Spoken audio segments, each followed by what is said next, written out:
double, we might pull that to our shoulder. Okay? So we don't have to go much higher. And we're going to create a dip at an angle. Okay? So for this one, 5, 6, 7, squeeze on 7, dip on 8, push on the and release on 1. So 5, 6, 7, 8, 1, 2, 3. Okay?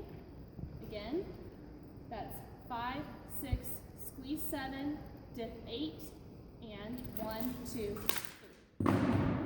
Okay? And for now, we're just going to do open palm for a minute. Okay? So 5, 6, 7, 8, and 1, 2, 3.